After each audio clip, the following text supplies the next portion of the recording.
Hey, Ma, you had a great performance today. So what do you have to do to get the Canelo Triple G fight? Because it seemed like he ducked you, they just franchise tagged him. So I feel like, what do you got to do to get this fight, man? You've been asking for the fight for a long time. You've been meeting these guys that's in front of you. Canelo say he want to fight the best fighters. Triple G say they want to fight the best fighters. But it seems like they don't want to work with JERMALL Charlo. What you got to do to get this fight, man? Man, that's the great question, you know. You know, in order for me to get this fight with Canelo, I'm gonna need all my fans, all the lines on the team to vouch for me. You know, we all gotta just put in that word and, you know, keep putting in work. Canelo gotta fight me sooner or later. He cannot retire without fighting me. You know, I'm one of the best out there, 29-0, 21 knockouts. You know, he gotta fight me sooner or later. In order to fight Canelo, I probably gotta go to Dallas. What's up, man? Errol Spence, new media member, ladies and gentlemen, as well. We unpack. We unpack. We unpack. Coming to you live, Boxing Ego Unpack. Yeah. We unpack. We unpack. We unpack. Coming to you live. Wow, Canelo Alvarez's trainer Eddy Reynoso lists 4 people Canelo may fight in May, and none of them are Charlo or Andrade. What up, Fight World? It's your boy Ego, and I'm back with some more boxing. Make sure you smash the like button. Also, subscribe to the channel for the latest and greatest in boxing. If you want to become part of the gang notification gang, please hit the bell icon. Shout out to the super chats, channel donations, the Venmo donations, and the Patreon family. We working. Sign up for ESPN Plus below using my link. It does help the channel. Now, Oscar Valdez had a very tough fight with the late replacement Adam Lopez. He got off the canvas and then he ended up putting Lopez on the canvas. Very good fight, ESPN Plus. Again, use my link, sign up. His trainer also trains Canelo, you know, Eddy Reynoso, and link in the description. There's an interview that was captured with Eddy Reynoso. He says after the new year, they're going to, you know, announce probably around January, mid-January, who Canelo will be fighting for, presumably his next fight in May. Canelo has been big on fighting on the quote-unquote Mexican dates. And he said a 4-man short list, and these are the names he says. Our plans are to fight at 160 and 168. There are a lot of names there. You have the Golovkin trilogy, Callum Smith, John Ryder, Billy Joe Saunders. There's plenty of time for Canelo to go back down, you know, 5 months from now. Plenty of time for Canelo to go back down to 160 or 168. That is not a problem for us. Right now, we're going to leave it to DAZN to see what's available for us out there. We plan on making an announcement for the fight in May when Canelo is going to return after the new year. Okay, so once again, new media gets it right. As I predicted, it's becoming far too predictable.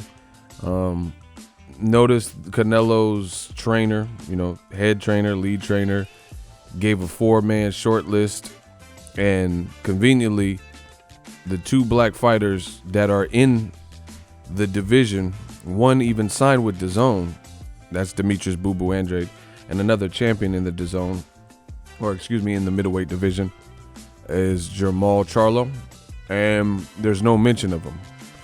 So Canelo short list, from what he says, Triple G Part 2, Callum Smith, John Ryder, or Billy Joe Saunders. And if you look at that list, these are all European or Eastern European fighters. Golovkin is from Kazakhstan, Callum Smith from Great Britain, John Ryder. Let me double check to see where John Ryder is from. But then obviously we know Billy Joe Saunders. And the proof is in the pudding, guys. This is what I predicted. John Ryder, yeah, as I predicted. He's from London. Yeah. So I was just making sure he wasn't from like New Zealand or something like that. So, wow. As I mentioned, the walls are closing in for Canelo Alvarez. Very predictable. Kovalev, put them in a bad predicament. After the fight, he says they knew I was going to lose. I knew I was going to lose, basically, and I took it for the money. And he even challenged, went as much to challenge him, say, let me rest up, fight against Canelo when I'm fully rested, because you didn't get to see the best version of me. He doesn't say anything about rematching Kovalev. I don't know how people even view that fight, but I'm just going off of what Kovalev said. Kovalev said he clearly had a tough fight with Yard and a quick turnaround. People said he was just crying and making excuses, whatever. Listen, the walls are closing in. I'm pretty sure you guys see it. New media, we're on the case. I'm sure the Man fans, they're going to say things, predictable things, like we predicted. Oh, a bunch of Canelo haters, or Canelo, at least he's still getting money. Get your money, Canelo. Just typical stuff that we're used to seeing. But to me, I don't think any of these are really big fights. I think Golovkin, if they really wanted to make the fight, should have happened this year. Golovkin should have really fought Demetrius Andrade. Canelo was fighting in a unification with Danny Jacobs. And if Triple G, instead of fighting Steve Rolls, were to have fought against Demetrius Andrade, then they would have had the belts. Canelo said he wanted to unify the middleweight division and become undisputed. So it made all the sense in the world. However, for whatever reason, DAZN as a company, as a staff, as an imprint, as a brand, they didn't enforce anything like this. Instead, they had Demetrius Andrade in January fight Artur Akov, a guy Billy Joe Saunders beat. So the black fighter, Andrade, fights Billy Joe Saunders' leftovers. And then he goes on to fight against Mad Selesky, Danny Jacobs' leftovers, because Jacobs knocked down Selesky, just like Andrade would later do. So unfortunately for Andrade, who was one of the early signings for DAZN, he is being left in the cold. He doesn't look like he's being mentioned. And this is a terrible look, and it's all what I predicted. People said that Jermall Charlo should have signed to DAZN because he needs to get in the queue and go to where the happening fights are, and all the action from 160, 168 was over there. But in all reality, that's not true, because Charlo didn't sign and he's not getting the Canelo fight. But a guy who's been signed to DAZN and Demetrius Andrade, his name is not being mentioned. His name is not being mentioned as next, And then you have, actually, Canelo, and I told you the pressure was growing. Canelo did an interview, and he said he would like to fight Charlo. But 2 days later, his own trainer, Eddy Reynoso, is doing an interview after Oscar Valdez wins, and he's not saying anything about Charlo. Charlo has an upcoming fight next week, or this week, December 7th, against a guy Jaime Munguia lost to, but was awarded a victory, and Munguia never rematched him. So now that guy's moving up, fighting Charlo, and we'll see how Charlo fares against him. This is a bad look. Like I said, it's very predictable. It's weird that Canelo and his team are ignoring, want to go back to 160, 168, but they're totally ignoring WBC champion Jermall Charlo.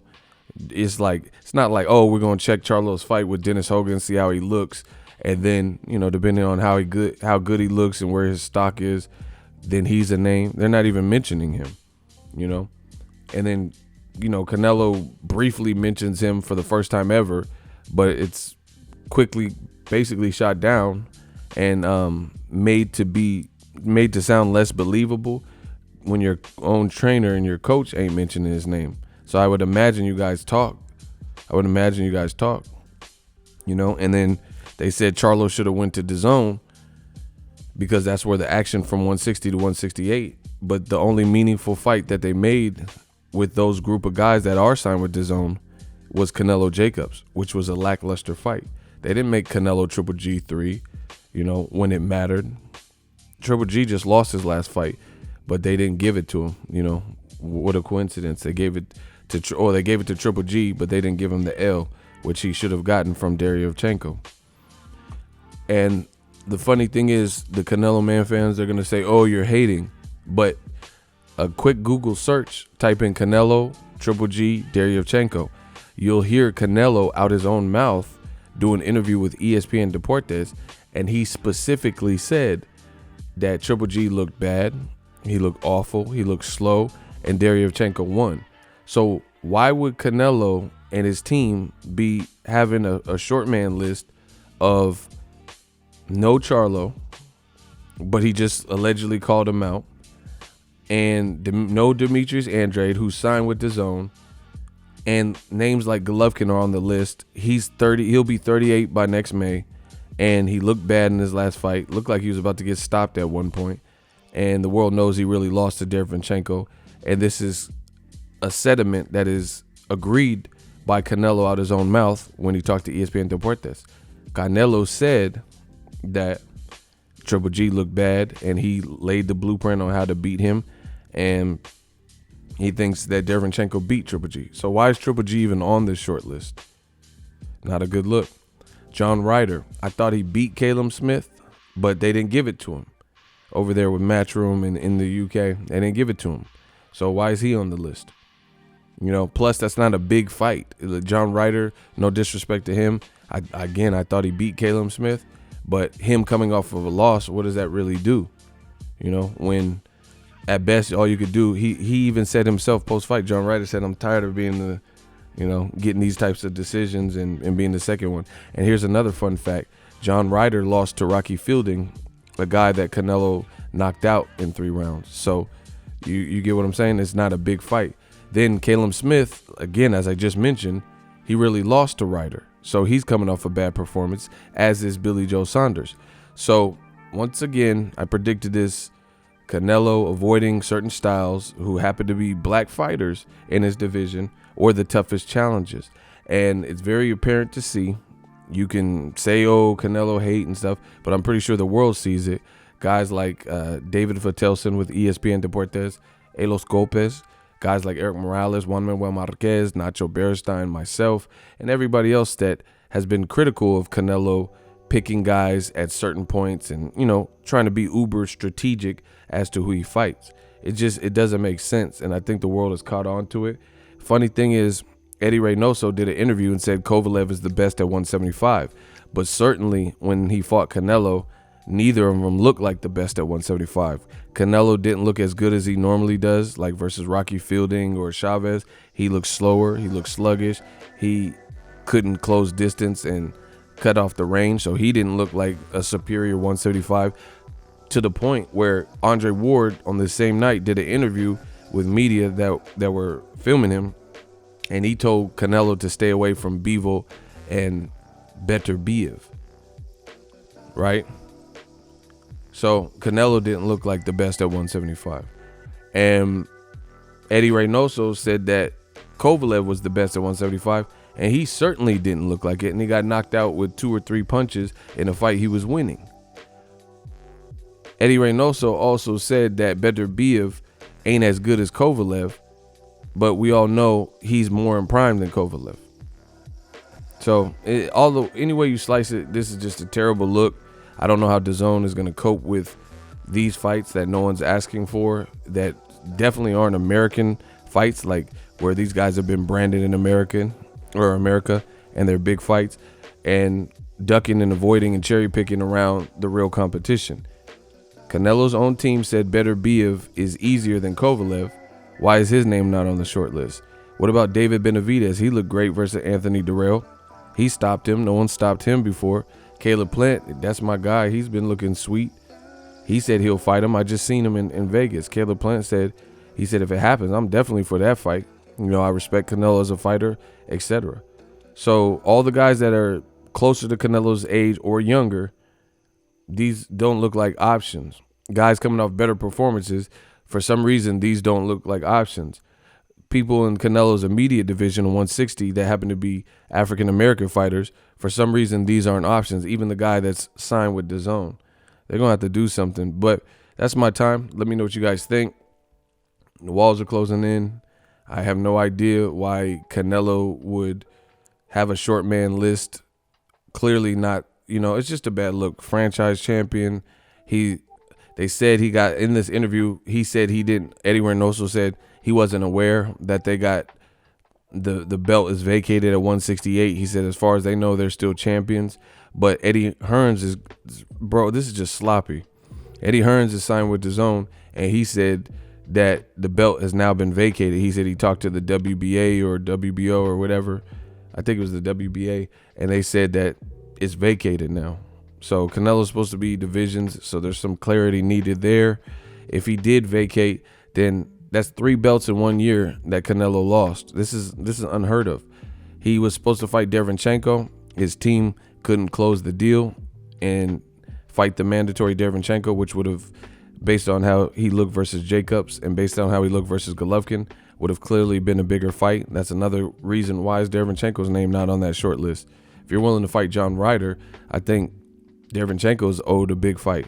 And based on his style, that'll probably be a funner fight than, you know, some of them other fights. Like Billy Joe Saunders, who doesn't even fight and have the power as Derevyanchenko. He don't have the same fighting style. You know, so, I mean, it's just a bad look. There's nothing else to say. If Canelo has lost 3 belts in 1 year, didn't fight mandatory Derevyanchenko, that's 1 belt. Didn't fight Charlo, his mandatory, so he became franchise, got stripped of his WBC belt. And then if he lost his belt at 168, plus his fight with Kovalev, didn't look FAF. Let me know what you guys think. Drop your thoughts in the comment section. We working. So if you enjoyed this video and want more content like this on the channel, you can show your appreciation by going to the PayPal donate button or the YouTube support button. And you can donate any amount that you feel is equivalent to the value of this video. Much more to come. Thank you guys for your support. Boxing Ego, the future of boxing.